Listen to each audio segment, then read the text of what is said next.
एक मर्तबा मैं मुंबई से सोलापुर जा रहा था, 28वां रोजा था। 29वीं शब में सोलापुर में खत्म कुरान शरीफ होता है। वहां पर उसके बाद एक इज्तिमा में शरीक होना था। तो ट्रेन के अंदर कुछ नौजवान बच्चे एंट्रेंस का एग्जाम देने जा रहे थे। आप यूट्यूब पर देखें, एक मैंने क्लिप देखी कि एक कांस्टेबल थे और वो IAS या IPS का एग्जाम देने गए। 3 एग्जामिनर एक कैंडिडेट, यानी 3 सर होते हैं एग्जाम लेने वाले और एक एग्जाम देने वाला होता है। तीनों सवाल पूछते हैं बारी बारी और आई कांटेक्ट मिलाकर जवाब देना है। तो उनसे पहला सवाल क्या पूछा जानते हैं आप? उनसे पहला सवाल पूछा, why there is spelling mistake in your name? तुम्हारे नाम में स्पेलिंग मिस्टेक क्यों है? हमारा हाल ये, आधार कार्ड में नाम अलग, पैन कार्ड में नाम अलग, पासबुक में अलग, लाइट बिल में अलग, और बातें हम 7वें आसमान की करेंगे। अभी कुछ टाइम पहले एक निकाह की महफिल में गए तो इमाम साहब ने बोला, यूनुस भाई थोड़ा आप देखिए, मैं यहाँ नया हूं। मैंने कहा दूल्हे साहब कौन है, जरा उनका कार्ड लाए। सिर्फ उनका नाम, ना अब्बा का नाम ना सरनेम। जो कौम अपने कार्ड में अपना नाम सही नहीं कर सकती, वो अपने हालात को क्या सही कर सकती है? वो जो एग्जाम देने गए थे कैंडिडेट, उन्होंने कहा सर मैं बहुत गरीब घर से, मेरे माँ बाप पढ़े लिखे नहीं है। उनका नाम फिरोज था और फिरोज FEI या FEROZ बनती है स्पेलिंग, लेकिन लास्ट में Z नहीं J लिखा हुआ था। सोचें आप कि इतना बड़ा एग्जाम देने के लिए गए हैं लेकिन नाम में प्रॉब्लम है। आज तालीम के मैदान में मेरी कौम कहां है? हमने अपने इमाम का वो जो है प्रेजेंटेशन कैसे किया है आला हजरत का, बहुत सारे लोग जानते हैं, बस उन्होंने शेर और शायरी कर हदाई के बख्शिश लिखी है। जब मैं ट्रेन में सफर कर रहा था, कुछ बच्चे एंट्रेंस का एग्जाम देने जा रहे थे और वो एक दूसरे से सवाल पूछ रहे थे, where is the biggest river in this world, where is the biggest mountain in this world. ऐसे कई सवाल थे। उन्होंने एक सवाल पूछा, what is the full form of HDFC? ये एक बैंक है, SBI का स्टेट बैंक ऑफ इंडिया है, बैंक ऑफ बड़ौदा का बॉब है। अब HDFC सवाल पूछ रहा है, उसके अंदर जवाब लिखा हुआ है, लेकिन जितने थे वो जवाब नहीं दे पाए। तो मैंने थोड़ा सोचा, मैंने कहा if you don't mind may I give the answer, अगर आप बुरा ना माने मैं दूं आंसर। उन्होंने देखा कि हमामा शरीफ में इस तरह स्वर sir, yes please give the. मैंने उसका फुल फॉर्म बता दिया। वो लोग बहुत मुतासिर हुए कि माशाअल्लाह ये लिबास में भी और पूरा जवाब भी दिया।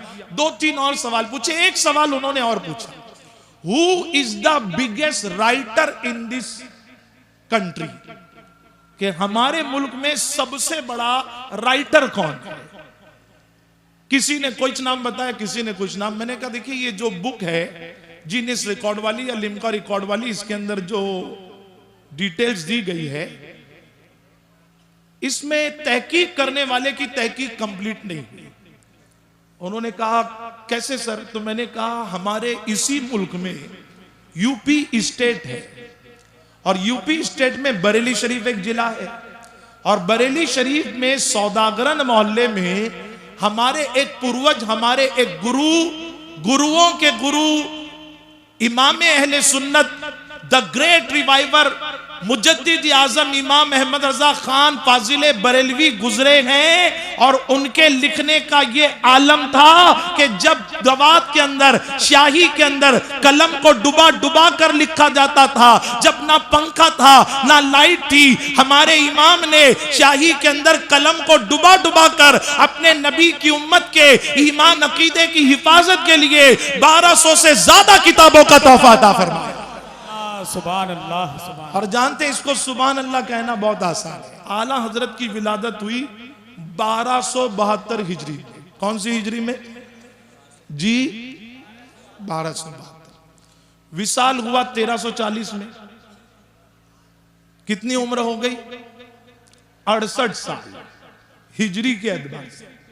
अगर 68 साल को आप 365 दिन से मल्टीप्लाई ज़र्ब करेंगे तो 24,820 दिन आला हजरत अलैहि रहमत और रिजवान की उम्र शरीफ में अल्लाह ने उनको इतने दिन अता किए। 68 साल में 34 साल रात आई, 34 साल दिन आया। 68 साल में बचपना है, जवानी है, ज़ईफी है, बीमारी के अय्याम है, पानी के जहाज के हज के 2 सफर हैं। जब मेरी अक्ल दंग हो गई कि इतने सफर, बचपना ज़ईफ़ी शादीशुदा जिंदगी है, हज के 2 सफर हैं और 24,820 दिन हो रहे हैं। जरा देखो तो सही, आला हजरत ने ये जो किताब लिखी है, इतने मुश्किल वक्त के अंदर जेल पेन बॉल पेन मौजूद नहीं है, बल्कि शाही के अंदर कलम को डुबा डुबा के लिखने का वक्त था। जरा तहकीक तो करूं कि मेरे इमाम ने फतवा रज़विया दिया है, दौलतुल मक्किया दिया है, हदाई के बख्शिश दी है, कंजुल ईमान अता किया है। जरा देखें तो सही, एक किताब मेरे इमाम ने कितने दिन में लिखी है? जब 24,820 दिन को मैंने 1200 से ज़र्ब किया है, मेरी अक्ल दंग रह गई कि मुख्तसर 20 दिन में, 68 मिनट में और 33 सेकंड के अंदर मेरे इमाम ने अपने नबी की उम्मत को हर 20 दिन में एक किताब का तोहफा अता फरमाया। कहां जा रही हमारी कौम? हमारी जमात का इमाम 1200 किताबें लिखे और हम लिखाई पढ़ाई में कोसों दूर। देखिए, हर चीज को हम तकलीफ को बर्दाश्त कर रहे हैं, लेकिन कई गांव में जाते हैं, छोटे छोटे बच्चे, कोई गैरेज पर काम कर रहा है, कोई चाय की होटल पर टेबल पहुंच रहा है, लोग कहते हैं बेटा जाकर टेबल पहुंच ले। थोड़ा सी अपने दिल में नबी की उम्मत का दर्द पैदा करें, सोचें उस बच्चे की जगह आपका सगा बच्चा आकर टेबल पहुंचता तो आपके दिल पर क्या गुजरता। मैंने एक बच्चे से पूछा, बेटा आप स्कूल जाते हैं कि नहीं?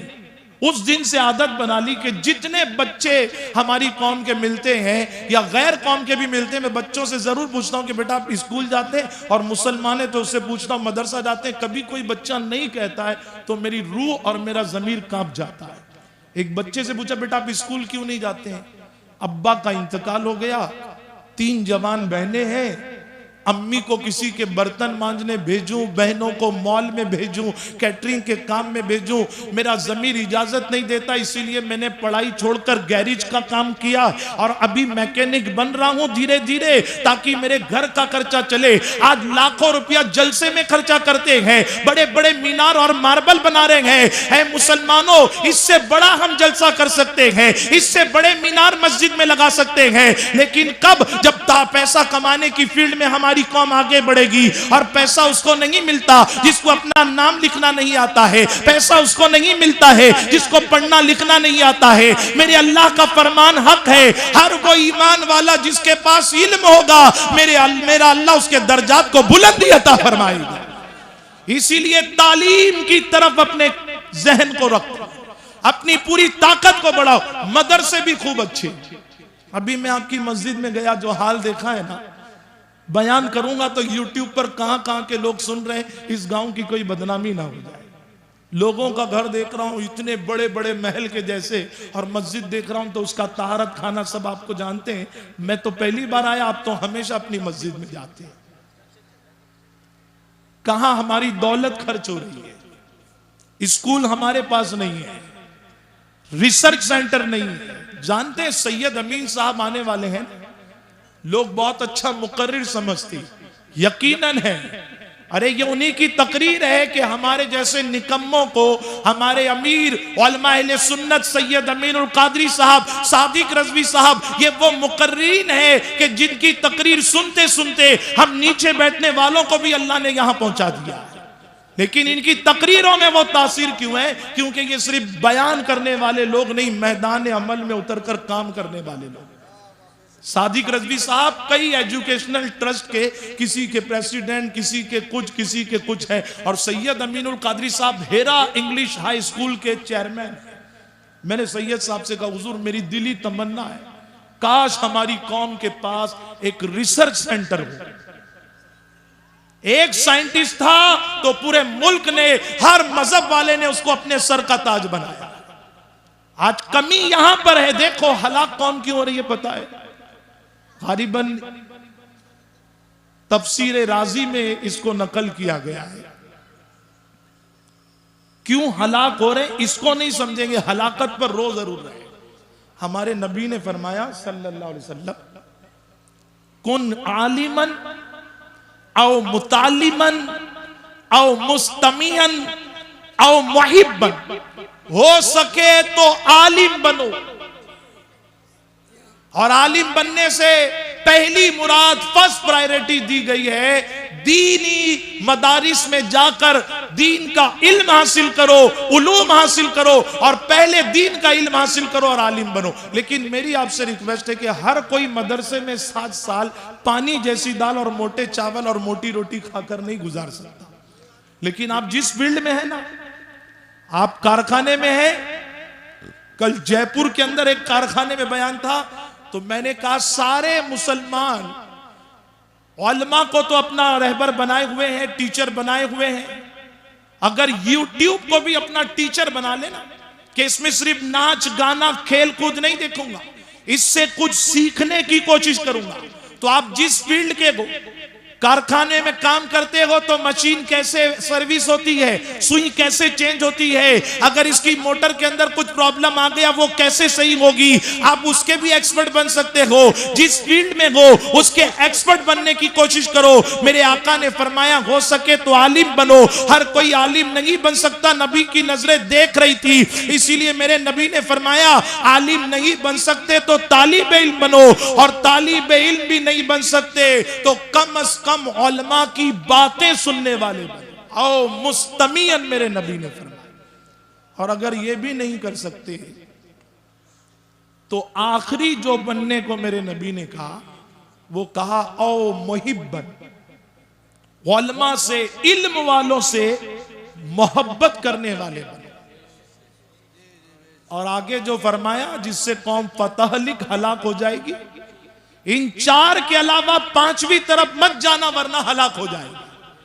हलाकत की एक वजह यह भी है इल्म सीखने का शौक नहीं, तालीब इल्म बनने का जज्बा नहीं, उलमा की तकरीर सुनने का जज्बा नहीं। जलसे में भी आएंगे तो चाय पानी सिगरेट गुटखा सैर तफरी, जब बड़े मुकर्रिर साहब आएंगे तब बैठकर 1-8 घंटे की तकरीर सुनेंगे। अरे हम तो सुनने वाले भी ना बन सके, लेकिन मेरे आका की गैबदा नजरें देख रही थी। अपनी कौम को मेरे आका ने बेसहारा नहीं किया। मेरे नबी ने फरमाया अगर 3 नहीं बन सकते तो कम से कम इल्म वालों से मोहब्बत जरूर करना, क्योंकि जो जिससे मोहब्बत करता है अल्लाह उसका हश्र उसी के साथ अता फरमाता है। अब एक आखिरी बात, अभी हमने पिछले महीने 11वीं शरीफ बनाई ना, मेरे वो बच्चे जो ड्रॉप आउट होने की वजह से 10वीं में फेल हुए, पढ़ाई छोड़ दिए, 12वीं में मार्क्स कमाए छोड़ दिए, क्या कर रहे हैं, हलाल रोजी कमा रहे, बहुत अच्छा है, लेकिन 15-20 हजार कमाने से अम्मी अब्बा को हज पर नहीं भेज सकते। 15-20 हजार कमाओगे 3 बहनों का निकाह नहीं कर सकते। अच्छा कमाना है, अच्छी सैलरी हासिल करनी है तो उसके लिए अच्छी डिग्री, अच्छा सर्टिफिकेट, अच्छा हुनर भी हाथ में होना चाहिए। हमारे बच्चे क्यों आगे नहीं बढ़ रहे? माँ बाप पहले कहते थे कुछ लोग पढ़ लिख के क्या करेगा, कारोबार कर। कारोबार जरूर करिए, लेकिन हजरत उमर फारूक अपने दौर खिलाफत में जो बिजनेस करते थे उनको हलाल हराम के बारे में और उसूल के बारे में, अकाउंट के बारे में पहले तालीम देते और फिर तिजारत करने के लिए भेजते।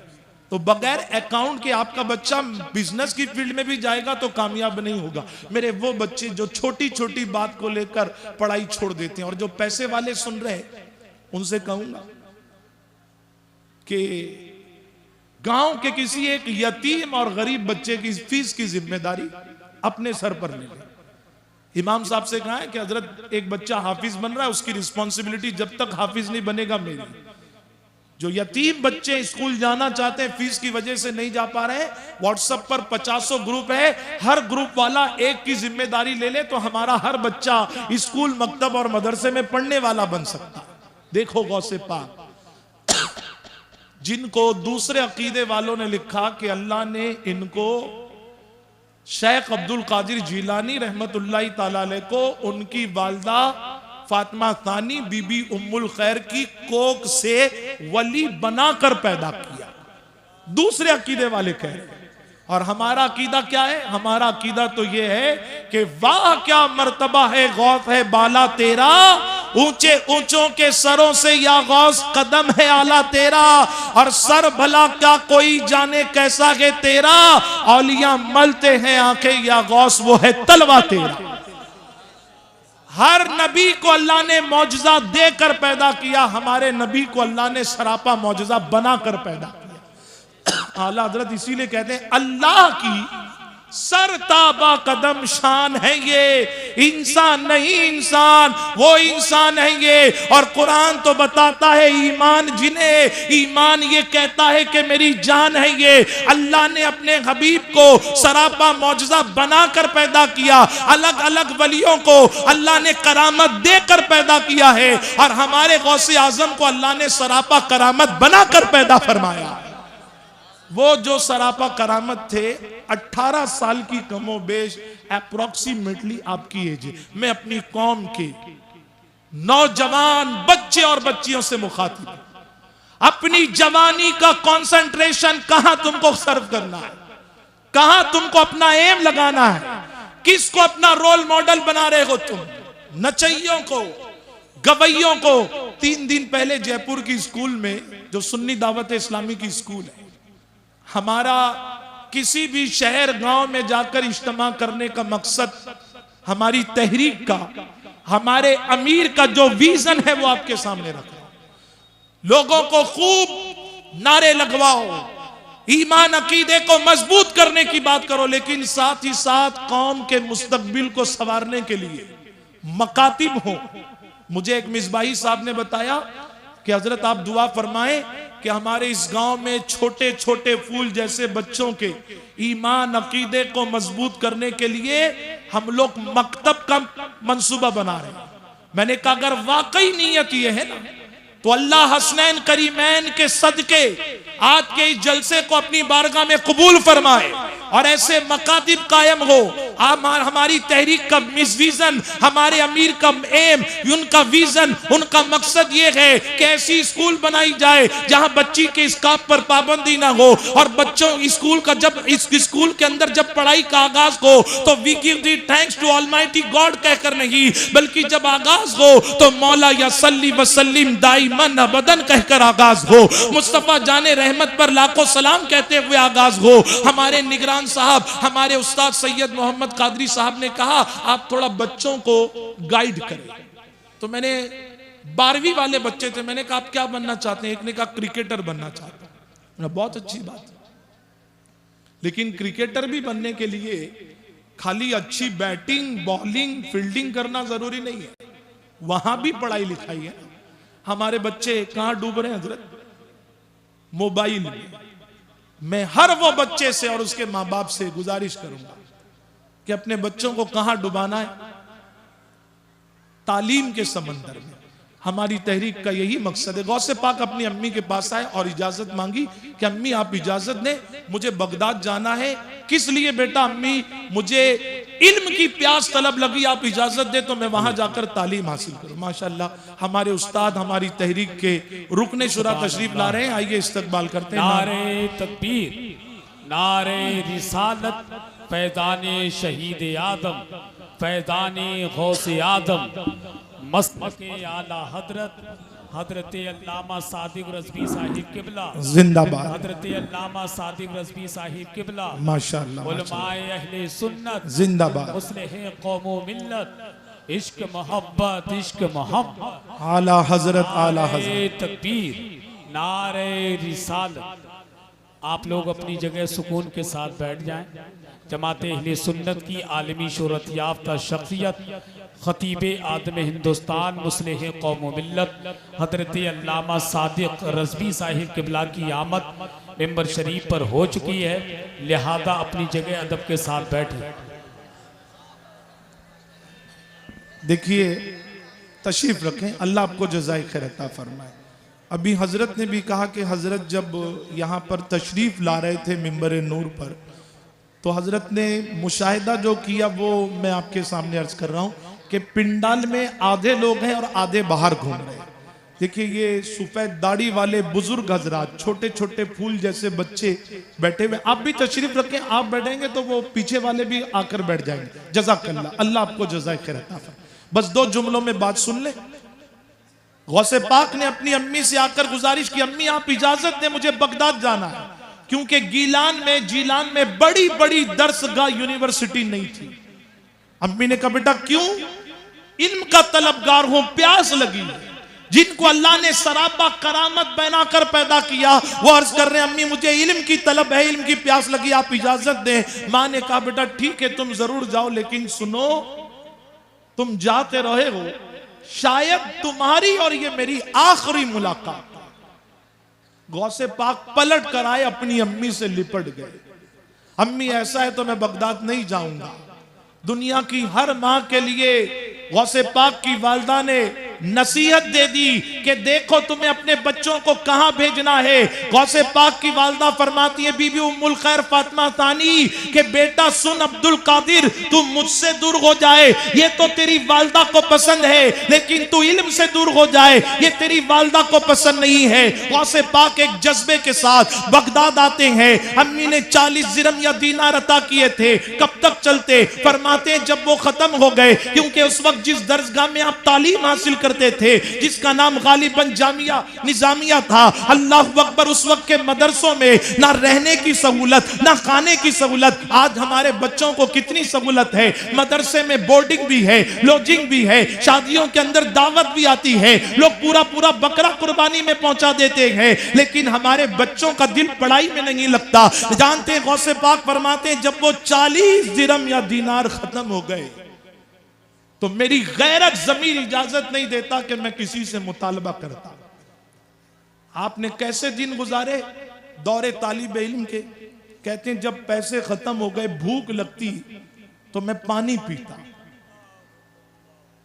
किसी तरह बर्दाश्त करता, पेट पर कपड़ा बांधता। बहुत ज्यादा भूख लगती, जमीन पर चित लेट जाता, और जब बर्दाश्त नहीं होती तो मैंने जंगलों में जाकर सूखे पत्ते खाए। इसीलिए महारेरा शरीफ वालों ने नारा लगाया है कि आधी रोटी खाना पड़े तो खाओ, लेकिन अपने बच्चों को जरूर पढ़ाओ। हम पैसों को सिगरेट में, बीड़ी में आग बनाकर, धुआं बनाकर उड़ा रहे हैं, गुटखा खाकर थूक रहे हैं। आज क्यों नहीं है आला हजरत के नाम की बड़ी यूनिवर्सिटी? क्यों नहीं है इमाम जाफर सादिक के नाम पर रिसर्च सेंटर? लोग कहते हैं हमारे पास पैसा नहीं। अगर पूरे मुल्क का मुसलमान नशावर चीजों को छोड़ दे, ये पैसा हम अगर अपने उलमा के कदमों में लाकर रख देंगे, दुनिया देखेगी, आला हजरत के नाम पर यूनिवर्सिटी भी बनेगी और इमाम जाफर सादिक के नाम पर रिसर्च सेंटर भी बनता हुआ नजर आएगा। कहते मैंने पत्ते खाए लेकिन पढ़ाई नहीं छोड़ी। हमारे बच्चे माँ बाप को धमकी देते, मुझे आईफोन नहीं दिलाया तो मैं कॉलेज नहीं जाऊंगा, मुझे बर्कमैन नहीं दिलाई तो मैं कॉलेज नहीं जाऊंगा, मुझे पेपी की डेनिम की जीन्स नहीं दिलाई, ब्रांडेड में कॉलेज नहीं जाऊंगा। माँ बाप को पढ़ाई के नाम पर धमकी देने वालों, तुमने रोल मॉडल गौसे पाक को नहीं बनाया। गौसे पाक कहते हैं हर तकलीफ को बर्दाश्त किया, और जब तकलीफें बढ़ जाती थी तो मैं कुरान की इस आयत को पढ़ता, फ़इन्न मअल उस्रि युस्रन, इन्न मअल उस्रि युस्रा। बेशक तकलीफ के बाद आसानी है, यकीनन तकलीफ के बाद आसानी है। और फिर उसके बाद ऐसी आसानी आई कि ऐलान किया, कदमी हाज़िही अला रक़बति कुल्ले वली अल्लाह। अब्दुल कादिर का कदम तमाम वलियों की गर्दन पर है। और पूछने वालों ने पूछा, या गौसे आजम आप कुतुब कैसे बने? एक जुमले में कसीदे गौसिया में पूरे कादरियों की, सुन्नियों की इस्लाह करा। कहते हैं दरस्तो इल्मन हत्ता सिरतो कुतबन। अब्दुल कादिर ने इल्म हासिल किया जिसकी बरकत से अल्लाह ने उसको कुतुब बनने का मकाम अता फरमाया। उलमा होकर वो मुअज़्ज़ज़ थे जमाने में, मुसलमान होकर, और हम खार हुए तारीके कुरान होकर।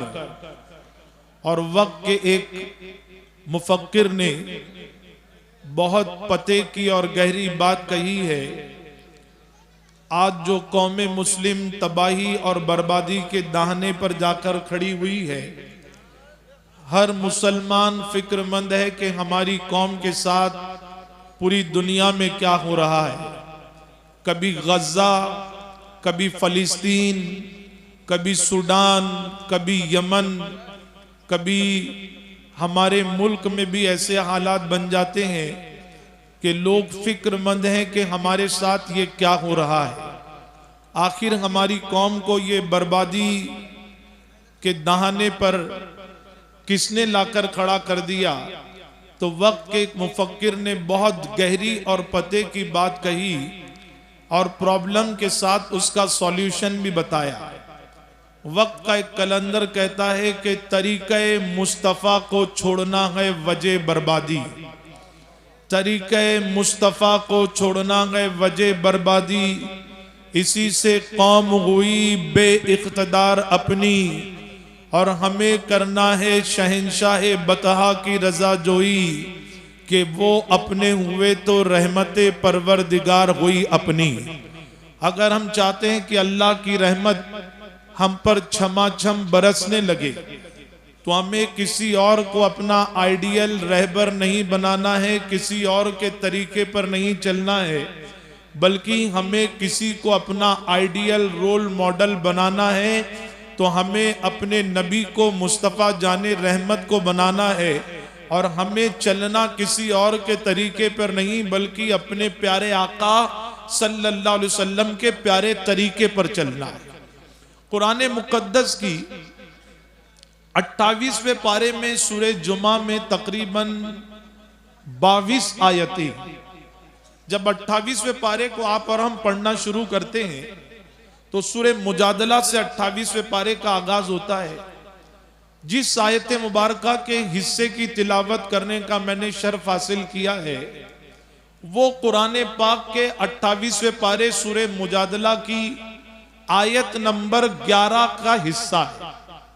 इस आयत मुबारका को अगर आप और हम समझकर पढ़ने की कोशिश करें तो इस आयत मुबारका में अल्लाह ने हमें कामयाबी का एक ऐसा राज अता किया है कि अगर पूरी कौम ने अपना डायरेक्शन इस तरफ लगाया, पूरी कौम मिलकर अगर तरक्की की राह पर अपने आप को और अपने पूरे समाज को, माशरे को, मुल्क को, गांव को, बरेली को लेकर जाना चाहती है तो इस आयत मुबारका की रोशनी में आप और हम अपनी एनर्जी, अपनी ताकत, अपना माल, अपनी कुव्वत, अपनी पूरी जहन साजी के साथ अपनी कौम को आगे बढ़ाने की कोशिश करें।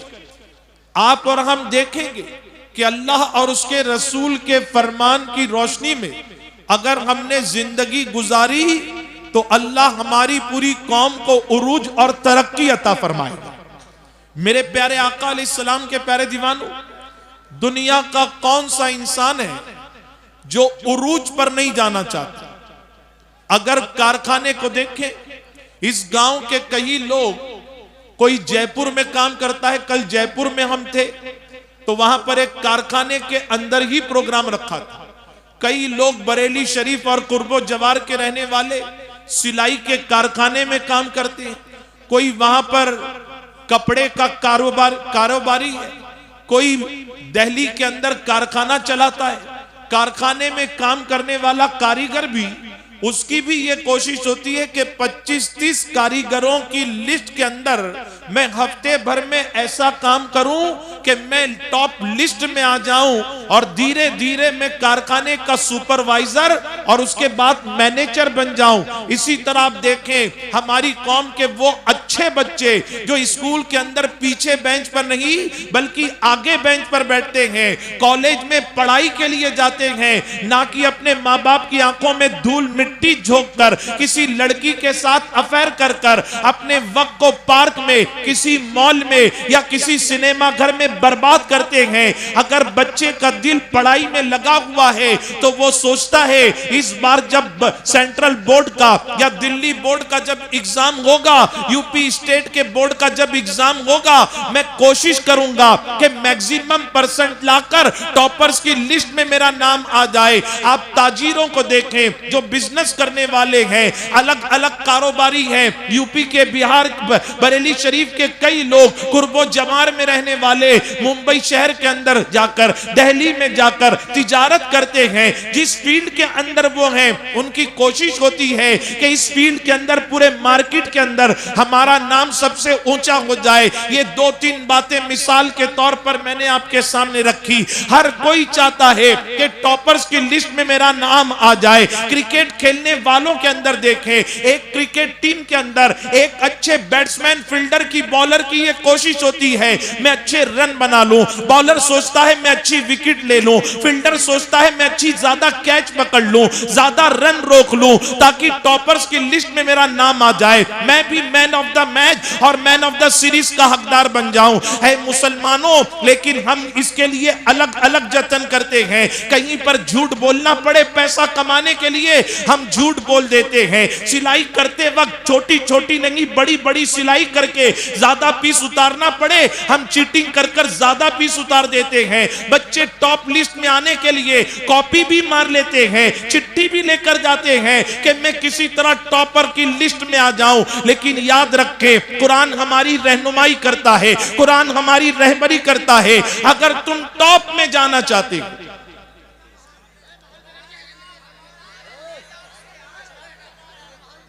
देखिए भाई, जो बांटने वाले हैं उन्होंने बड़ी मेहनत से कमेटी वालों ने इंतजाम किया, और ये कॉफी है, आबे जमजम तो नहीं है। आप लोगों को अल्लाह ने इतना नवाजा है, सब खूबसूरत चेहरे वाले, अच्छे कपड़े, अच्छे लिबास वाले, 5-10 रुपए की कॉफी के लिए इतना हाथ आगे बढ़ा रहे। और मैं कभी कभी हैरत में हूं, हमारे उलमा आइम्मा मस्जिद में कुरान खानी होती है तो 30 हाथ कभी हमने आगे देखे नहीं कि लाओ हमको दो पारा, हमको दो पारा। और आलम तो यह कि जिसके घर के इसाले सवाब की महफिल है ना, वो घर वाला पीछे मस्जिद में तस्बीह लेकर बैठता है। उस वक्त हमको ख्याल आता है कि इदारे कहां हैं, हुफ्फाज कहां हैं, उलमा कहां हैं। अब्बा की विरासत पूरी हम लेने वाले हैं, लेकिन अब्बा को इसाले सवाब देने के लिए पारा कौन लेगा मेरे भाई? अब्बा की विरासत के असल हकदार काश ये उलमा होते ना। पैसा हम लेंगे और पारा उलमा लेंगे। सही मायनों में नेक फरमाबरदार औलाद तो वही है ना कि बाप के इंतकाल के बाद, मां के इंतकाल के बाद मगफिरत की दुआ भी करे और इसाले सवाब भी करे। लेकिन हमारा हाल क्या है? कॉफी लेना हो, नियाज लेना हो तो उछल उछल कर कर आगे आते, और कुरान शरीफ के पारे लेना हो तो कोना पकड़ते कि यार मैं कहां 1 घंटे में पढ़ पाऊंगा। आपके हिस्से की कॉफी ये कोई छीनने वाला है? और ये इंतजामिया कमेटी, मैनेजमेंट इन्होंने तो बनाई इसीलिए है कि आपको उठकर बाहर जाना नहीं पड़े, हर एक तक पहुंचे। आपको बाहर बुला भी नहीं रहे ना। कुछ लोगों को मैंने देखा वहां खड़े हुए, कब सैयद साहब निकलेंगे, हम जाएंगे उनके साथ, उनसे मिलेंगे। मैंने पूछा एक शख्स से कि क्लासरूम में, कभी स्कूल में क्लासरूम में गए? वहां गए हो? मैंने कहा टीचर से पहले जाते हो या बाद में जाते हो? काजत पहले जाते हैं ना। मैंने कहा ये क्लासरूम है, आप यहां पर पहले आकर बैठ जाएं, बारी बारी जिसका सब्जेक्ट होगा वो टीचर आकर पढ़ाएगा ना। हम यहां वहां खड़े रहेंगे, पिंडाल के बाहर खड़े रहेंगे। अगली बार कमेटी वालों से कह दे मत करें इतना खर्चा, हमको अंदर की जरूरत नहीं है। सर्दी का मौसम है, उन्होंने पिंडाल लगाया कि आप और हम इत्मीनान से बैठे, इत्मीनान से सुने, क्लासरूम का एनवायरनमेंट क्रिएट किया। लेकिन हम उलमा चीखते रहे, हमको कुछ फर्क नहीं पड़ता। मैं बड़ी माजरत के साथ कहता हूं, मैं कोई ऐसा जुमला नहीं कहना चाहता कि दिल आजारी है। मुझे बहुत कम वक्त में अपनी बात रखनी है। आपको एक नातख्वां बहुत ही खूबसूरत आवाज रखने वाले, उनसे नाशरीफ भी सुनना है, और फिर मौलाना सादिक रजवी साहब, जिनको मुस्लह कौमो मिल्लत कहा जाता है, एक सैयद साहब से पहले उनका बयान सुनना है। तो मैं बहुत डीप में जाकर आपके सामने बात नहीं रखूंगा। आज के अगर इस प्रोग्राम के इज्तिमा के इश्तिहार को आपने देखा होगा तो 2 टॉपिक, एक है शहीद आजम कॉन्फ्रेंस और उसके आगे है तालीमी कॉन्फ्रेंस। तो मैं चाहता हूं कि जो अल्लाह ने शऊर इस अदना मुबल्लिग को अता किया है, मैं एजुकेशन, तालीम से रिलेटेड चंद बातें आपके सामने रखूं। इसीलिए मैंने आयत भी वही पढ़ना पसंद किया। अब कौन सा अमल करें जो अल्लाह हमको उरूज अता फरमाएगा? पूरी कौम को अपनी एनर्जी, अपनी ताकत यहीं लगानी, मत करना है जलसों में इतना ज्यादा खर्चा।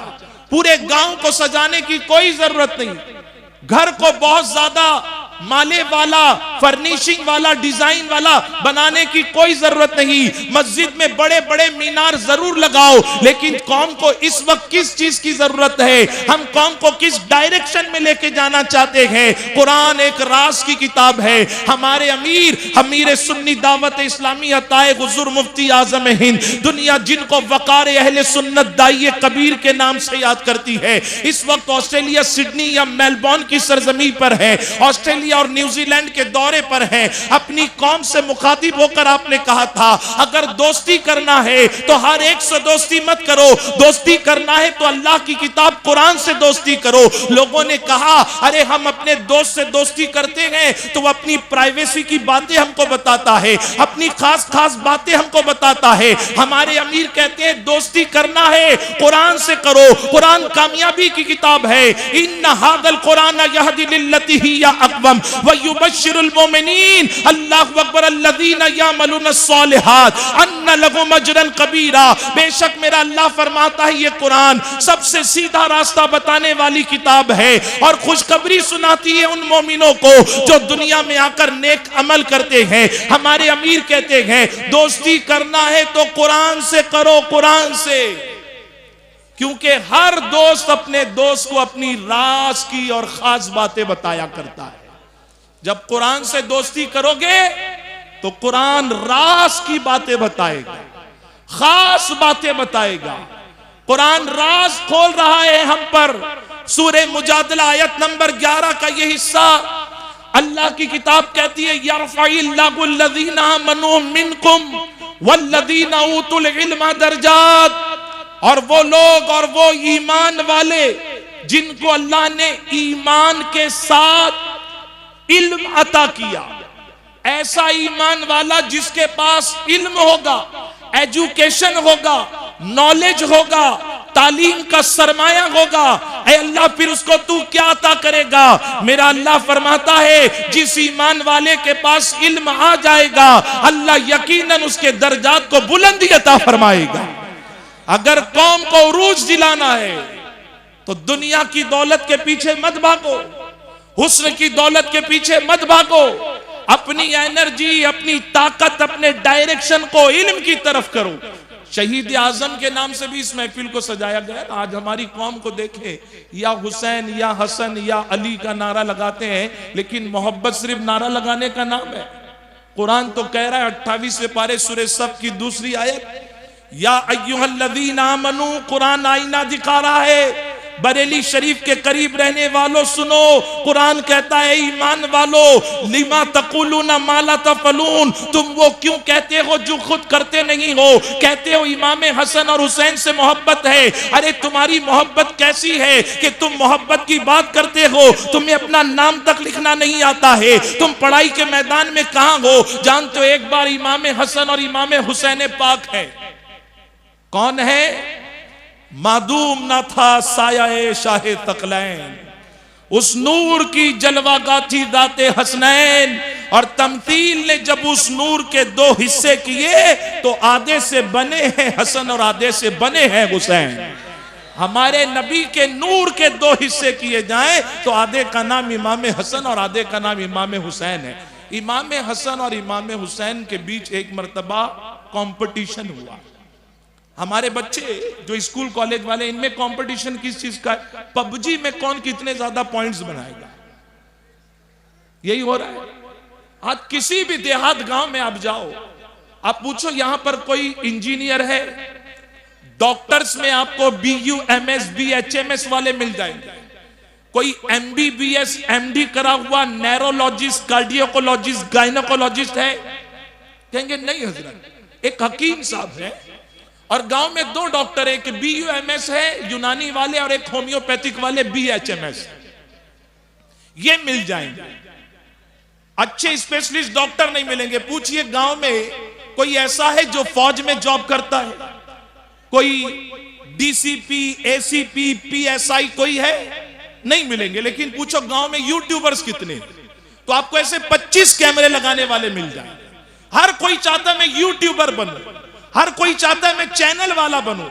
जिसको देखो वो रील बनाने में पॉइंट्स, लोग यहाँ व्यूवर्स बढ़ाने में लगे हुए हैं, वो पबजी खेलकर पॉइंट्स बनाने में लगे हुए हैं। देखो मैंने रील बनाई थी, मेरे पास व्यूवर्स कितने आए। और नौजवान बच्चे तो बच्चियां बच्चे हैं, अब तो हमारी कौम की बच्चियां बुर्का और हैंड ग्लोव्स पहनकर भी रील बनाने में माहिर नजर आती है। और हम देख रहे हैं इस सूबे के अंदर बुर्का और स्कार्फ पहनने वाली बच्चियां उनके साथ जा रही हैं, जिनको पेशाब करने के बाद पाक किस तरह हुआ जाए ये भी नहीं पता है। ऐ मुसलमानों, मुझे किसी ने बताया हजरत बहुत ज्यादा मामलात है। अगर मेरी बच्चियां सुन रही हैं, आप कहें तो हम आपकी चप्पलों को अपने सर पर रखने को तैयार हैं। लेकिन एक मिसाल के जरिए समझाना चाहूंगा, इस गांव में और अक्सर देहात गांव में लोग बकरे और बकरियां बहुत पालती है। मेरी कौम के बुजुर्ग बैठे हुए, इनसे पूछे बकरी के सामने आप चिकन लेग पीस रखो, खाएगी?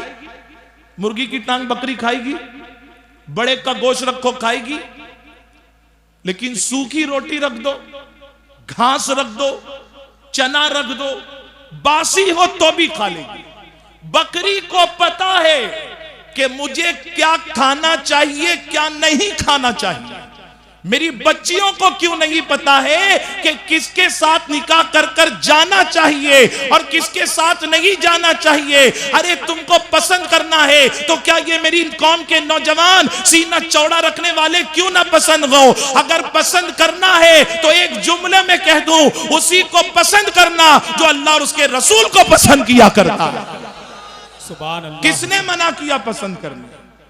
लेकिन शरीयत के दायरे में रहकर पसंद करो। देखो कंपटीशन हो रहा है, हमारे बच्चे किसका कंपटीशन करते हैं? पबजी का, फ्री फायर का, व्यूवर्स का, क्रिकेट में रन बनाने का। इमाम हसन और इमाम हुसैन पाक का कंपटीशन चल रहा है कि अच्छी हैंडराइटिंग में कौन अच्छा लिखता है, कौन अच्छी है, किसकी अच्छी हैंडराइटिंग। दोनों भाइयों ने लिखा और लिखने के बाद अम्मी के पास पहुंचे, अम्मी देखो हमने दोनों ने लिखा है। काश हमने अपने बच्चों को सीरत पाक का ये वाकया सिखाया होता। आज बड़ी माजरत के साथ निकाह की किसी तकरीबात महफिल में हम लोग जाते हैं, वकील बनने का, गवाह बनने का हर एक को शौक है। लेकिन इमाम साहब कहते हैं साइन करो तो सबसे पहले हजरत आप ही पहन दो। हाथ में सोने की अंगूठी है, कोट टाई पहने। अडानी अंबानी के ऐसा लगता है बिजनेस पार्टनर है, लेकिन 10 रुपए की पेन हमारे पास नहीं है। गुटखा, तंबाकू, खैनी, नस्वार उसको जेब में रखेंगे, लेकिन 10 रुपए की पेन को नहीं। ये हंसने की बात नहीं, रोने की बात। हम क्यों हंस रहे पता है? मैंने पहले ही शेर पढ़ा, वो मुअज़्ज़ज़ थे जमाने में मुसलमान होकर। जो मुसलमान थे उनको कलम की, तालीम की, एजुकेशन की अहमियत थी। जिस कलम का नाम सुनकर हम हंस रहे हैं, अगर कुरान को बिस्मिल्लाह की बात से लेकर वन्नास की सीन तक पढ़ना शुरू करे तो 114 सूरे में, उलमा से पूछे 29वें पारे में अल्लाह ने कलम के नाम से पूरा सूरा नाजिल अता फरमाया। कुरान कह रहा है नून वल कलमी वमा यस्तुरून, कलम की कसम, और कलम से जो लिखा गया उस लिखे हुए की कसम। अच्छा ये पेन है ना, क्या कहते हैं आप लोग इसको? कलम पेन ही कहते हैं। आप मोबाइल बहुत सारे लोगों को देखेंगे, कहते हैं दूर रखो, रेडिएशन से हार्ट को प्रॉब्लम होगा। पैसा ऊपर जेब में मत रखो, अंदर जेब में रखो, बस ट्रेन में गर्दी में कोई चोरी कर लेगा। लेकिन दुनिया के किसी मजहब के इंसान को, बच्चा हो, बूढ़ा हो, नौजवान हो, उसको पेन दे, वो कहां रखेगा जी? पीछे, अंदर या सामने नहीं, यहां सीने के पास जो दिल है। फितरत रख दी अल्लाह ने। मोबाइल, पैसा दिल के करीब मत लाओ, कलम को दिल के करीब लाओ। मेरे इमाम हसन और हुसैन ने कलम को दिल के करीब लाया और लिखा खूबसूरत अंदाज में। अम्मी के पास पहुंच गए, ऐ अम्मी हुजूर, ऐ बीबी फातिमा ज़हरा सलामुल्लाह अलैहा, जरा बताइए दोनों में से किसकी हैंडराइटिंग अच्छी? जब खातून जन्नत देखती है, अल्लाह अकबर, नूर के मोतियों की तरह जगमगाते हुए जुमले, हर हर नूर की शुआएं बिखेरता था। बीबी फातिमा ने कहा बच्चों, अगर एक की हैंडराइटिंग को अच्छा कहूंगी दूसरे की हैंडराइटिंग खराब मानी जाएगी, लेकिन तुम दोनों ने बहुत अच्छा लिखा, मैं फैसला नहीं कर सकती, जाओ अपने बाबा के पास जाओ, बाबे मदीनतुल इल्म के पास जाओ, अना मदीनतुल इल्मी व अलीयुन बाबुहा, वो जो इल्म के शहर का दरवाजा है। हसनैन करीमैन पहुंचते हैं, अब्बा हुजूर जरा बताइए किसकी हैंडराइटिंग अच्छी है। देखा कि मोतियों से ज्यादा जगमगाने वाली हैंडराइटिंग, आप भी फैसला नहीं कर पाए। अर्ज करते हैं कि नाना जान के पास जाओ, नाना जान भी देखकर हैरत में है, दोनों ने कितना खूबसूरत लिखा है, हर चमकता हुआ नजर आता है। एक को अच्छा कहे तो दूसरा कहीं नाराज ना हो जाए। का बेटो नवासो रुक जाओ, फैसला जिब्राइल करेंगे। जिब्राइल अलैहिस्सलाम अल्लाह से अर्ज करते हैं, अल्लाह दोनों ने बहुत खूबसूरत लिखा, किसकी हैंडराइटिंग को अच्छा कहो। रब ने फरमाया जिब्राइल जन्नत में जाओ, एक सेब या एक मोती लेकर जाओ, दोनों की तख्तियों को नीचे रखना और उछाल देना, जिसकी तख्ती पर सेब या मोती गिरेगा फैसला हो जाएगा। अल्लाह ने उसके लिखने को अपनी बारगाह में कबूल फरमा लिया। आए जिब्राइल अलैहिस्सलाम, या रसूलुल्लाह दोनों की तख्ती, अल्लाह ने यह फरमाया मोती उछाला जाए या सेब, जिस पर गिरेगा उसकी लिखावट अच्छी। उछाला गया मोती, अभी वो मोती या सेब हवा में था, कुदरत का हुक्म हुआ कि एक की नहीं दोनों की हैंडराइटिंग को, लिखावट को अल्लाह ने पसंद कर लिया। हवा में मोती और सेब के दो टुकड़े हुए, दोनों एक एक तख्ती पर गिरे। मेरे अल्लाह ने बता दिया, अरे ये मेरे नबी की अहले बैत है और इनकी विरासत नबी का इल्म है, और उस इल्म का सदका इनको ऐसा मिला है कि अल्लाह ने इनकी दोनों की हैंडराइटिंग को अपनी बारगाह में मकबूलियत का मकाम अता फरमा दिया। हम कितना अच्छा लिखते हैं, हमको नाम लिखना नहीं आता। हमारे बच्चे कहते हैं हजरत 100 मार्क्स का पेपर था, 20 मार्क्स का छूट गया, क्यों? हजरत लिख रहा था लेकिन लिखते लिखते थक गया। देखो ये रहा बरेली शरीफ, जिस शहर का नाम सुनकर सुन्नी मुसलमानों की पूरी दुनिया में दिल की कलियां खिल जाती है। हमने आला हजरत का प्रेजेंटेशन कैसे किया। हजरत एक मर्तबा मैं मुंबई से सोलापुर जा रहा था, 28वां रोजा था, 29वीं शब में सोलापुर में खत्म कुरान शरीफ होता है, वहां पर उसके बाद एक इज्तिमा में शरीक होना था। तो ट्रेन के अंदर कुछ नौजवान बच्चे एंट्रेंस का एग्जाम देने जा रहे थे। आप यूट्यूब पर देखें, एक मैंने क्लिप देखी कि एक कांस्टेबल थे और वो IAS या IPS का एग्जाम देने गए। 3 एग्जामिनर एक कैंडिडेट, यानी 3 सर होते हैं एग्जाम लेने वाले और एक एग्जाम देने वाला होता है। तीनों सवाल पूछते बारी बारी और आई कांटेक्ट मिलाकर जवाब देना। तो उनसे पहला सवाल क्या पूछा जानते हैं आप? उनसे पहला सवाल पूछा, why there is spelling mistake in your name? तुम्हारे नाम में स्पेलिंग मिस्टेक क्यों है? हमारा हाल ये, आधार कार्ड में नाम अलग, पैन कार्ड में नाम अलग, पासबुक में अलग, लाइट बिल में अलग, और बातें हम 7वें आसमान की करेंगे। अभी कुछ टाइम पहले एक निकाह की महफिल में गए तो इमाम साहब ने बोला, यूनुस भाई थोड़ा आप देखिए, मैं यहाँ नया हूं। मैंने कहा दूल्हे साहब कौन है, जरा उनका कार्ड लाए। सिर्फ उनका नाम, ना अब्बा का नाम ना सरनेम। जो कौम अपने कार्ड में अपना नाम सही नहीं कर सकती, वो अपने हालात को क्या सही कर सकती है? वो जो एग्जाम देने गए थे कैंडिडेट, उन्होंने कहा सर मैं बहुत गरीब घर से, मेरे माँ बाप पढ़े लिखे नहीं है। उनका नाम फिरोज था और फिरोज FEI या FEROZ बनती है स्पेलिंग, लेकिन लास्ट में Z नहीं J लिखा हुआ था। सोचें आप कि इतना बड़ा एग्जाम देने के लिए गए हैं लेकिन नाम में प्रॉब्लम है। आज तालीम के मैदान में मेरी कौम कहाँ है? हमने अपने इमाम का वो जो है प्रेजेंटेशन कैसे किया है आला हजरत का, बहुत सारे लोग जानते हैं, बस उन्होंने शेर व शायरी कर कर हदाई के बख्शिश लिखी है। जब मैं ट्रेन में सफर कर रहा था, कुछ बच्चे एंट्रेंस का एग्जाम देने जा रहे थे और वो एक दूसरे से सवाल पूछ रहे थे, where is the biggest river in this world, where is the biggest mountain in this world. ऐसे कई सवाल थे। उन्होंने एक सवाल पूछा, what is the full form of HDFC? ये एक बैंक है, SBI का स्टेट बैंक ऑफ इंडिया है, बैंक ऑफ बड़ौदा का बॉब है। अब HDFC सवाल पूछ रहा है, उसके अंदर जवाब लिखा हुआ है, लेकिन जितने थे वो जवाब नहीं दे पाए। तो मैंने थोड़ा सोचा, मैंने कहा if you don't mind may I give the answer, अगर आप बुरा ना माने मैं दूं आंसर। उन्होंने देखा कि हमामा शरीफ में इस तरह स्वर स्वर स्वर sir, yes please give the, मैंने उसका फुल फॉर्म बता दिया। वो लोग बहुत मुतासिर हुए कि माशाअल्लाह ये लिबास में भी, और पूरा जवाब भी दिया।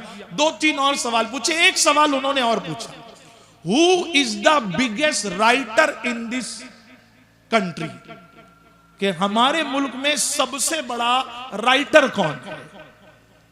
किसी ने कुछ नाम बताया, किसी ने कुछ नाम। मैंने कहा देखिए ये जो बुक है जीनियस रिकॉर्ड वाली या लिम्का रिकॉर्ड वाली, इसके अंदर जो डिटेल्स दी गई है, इसमें तहकीक करने वाले की तहकीक कंप्लीट नहीं हुई। उन्होंने कहा कैसे सर? तो मैंने कहा हमारे इसी मुल्क में यूपी स्टेट है, और यूपी स्टेट में बरेली शरीफ एक जिला है, और बरेली शरीफ में सौदागरन मोहल्ले में हमारे एक पूर्वज, हमारे एक गुरु, गुरुओं के गुरु, इमाम अहले सुन्नत, द ग्रेट रिवाइवर, मुजद्दिद आजम इमाम अहमद रजा खान फाजिले बरेलवी गुजरे हैं। और उनके लिखने का ये आलम था कि जब दवात के अंदर, शाही के अंदर कलम को डुबा डुबा कर लिखा जाता था, जब ना पंखा था ना लाइट थी, हमारे इमाम ने शाही के अंदर कलम को डुबा डुबा कर अपने नबी की उम्मत के ईमान अकीदे की हिफाजत के लिए 1200 से ज्यादा किताबों का तोहफा अता फरमाया। सुभान अल्लाह, सुभान। और जानते हैं इसको सुभान अल्लाह कहना बहुत आसान है। आला हजरत की विलादत हुई 1272 हिजरी में। कौन सी हिजरी में जी? 1272। विसाल हुआ 1340 में। कितनी उम्र हो गई? 68 साल हिजरी के एतबार से। अगर 68 साल को आप 365 दिन से मल्टीप्लाई ज़र्ब करेंगे तो 24,820 दिन आला हजरत अलैहि रहमत और रिजवान की उम्र शरीफ में अल्लाह ने उनको इतने दिन अता किए। 68 साल में 34 साल रात आई, 34 साल दिन आया। 68 साल में बचपना है, जवानी है, ज़ईफी है, बीमारी के अय्याम है, पानी के जहाज के हज के 2 सफर हैं। जब मेरी अक्ल दंग हो गई कि इतने सफर, बचपना ज़ईफी, शादीशुदा जिंदगी है, हज के 2 सफर हैं और 24,820 दिन हो रहे हैं। जरा देखो तो सही, आला हजरत ने ये जो किताब लिखी है, इतने मुश्किल वक्त के अंदर जेल पेन बॉल पेन मौजूद नहीं है, बल्कि शाही के अंदर कलम को डुबा डुबा के लिखने का वक्त था। जरा तहकीक तो करूं कि मेरे इमाम ने फतवा रज़विया दिया है, दौलतुल मकिया दिया है, हदाई के बख्शिश दी है, कंजुल ईमान अता किया है। जरा देखे तो सही, एक किताब मेरे इमाम ने कितने दिन में लिखी है? जब 24,820 दिन को मैंने 1200 से ज़र्ब किया है, मेरी अक्ल दंग रह गई कि मुख्तसर 20 दिन में, 68 मिनट में और 33 सेकंड के अंदर मेरे इमाम ने अपने नबी की उम्मत को हर 20 दिन में एक किताब का तोहफा अता फरमाया। कहां जा रही है हमारी कौम? हमारी जमात का इमाम 1200 किताबें लिखे और हम लिखाई पढ़ाई में कोसों दूर। देखिए हर चीज को हम तकलीफ को बर्दाश्त कर रहे हैं, लेकिन कई गांव में जाते हैं, छोटे छोटे बच्चे, कोई गैरेज पर काम कर रहा है, कोई चाय की होटल पर टेबल पहुंच रहा है, लोग कह रहे हैं बेटा जाकर टेबल पहुंच ले। थोड़ा सी अपने दिल में नबी की उम्मत का दर्द पैदा करें। सोचें उस बच्चे की जगह आपका सगा बच्चा आकर टेबल पहुंचता तो आपके दिल पर क्या गुजरता। मैंने एक बच्चे से पूछा बेटा आप स्कूल जाते हैं कि नहीं?